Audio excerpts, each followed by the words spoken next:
being a high functioning person with ADHD and OCD, unmedicated, I'm not medicated, is pretty hard. Yeah. That is why I'm so deliberate and intentional about how I live my life, who I surround myself with, what I do. And I think innately, I've always, internally and subconsciously, I've always known that. I've always wanted to be around people who like made me feel safe. I've always wanted to be around people who I felt inspired by and encouraged by.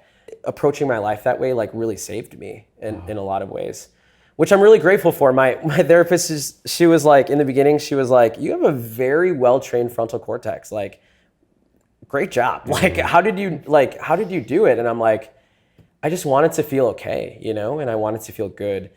And then I searched around and I was like, what can I do and who can I be around and how can I be okay? So I just moved towards that. And that's like, it's all connected, right? That's what we do in our business. That's what we do with the show.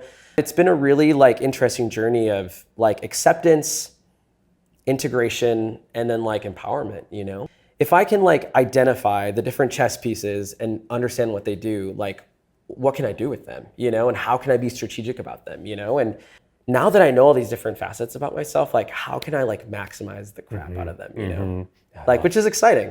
I love the metaphor of the chess piece because ADHD is this sometimes nebulous thing that when you approach it almost more like play and you're thinking, okay, here's the pieces, here's the game board, and here's where I am and I'm the player.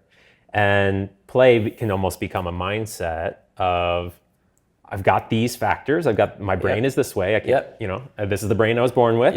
But what I hear in what you're saying is almost a taking control, yet still playing the game. You're not throwing out the game. No. But you are saying, okay, we're gonna play. Let's go. This is the game, this is the rules. These are the parts I can control, these are the parts I can't. We're also not confined to the chess pieces. Like what's the environment around it? Am I like sipping a pina colada on a beach, like playing this? Like that's gonna impact how I play it. You know what I mean? There's so many different factors, but it makes it a really cool like experiment. I've been using the language a lot about like, what can I try on, right? I don't need to keep that mentality or identity forever. It's like, how can I be flexible with like how I approach myself in life? And if I don't like it, I can just like set it down and move on.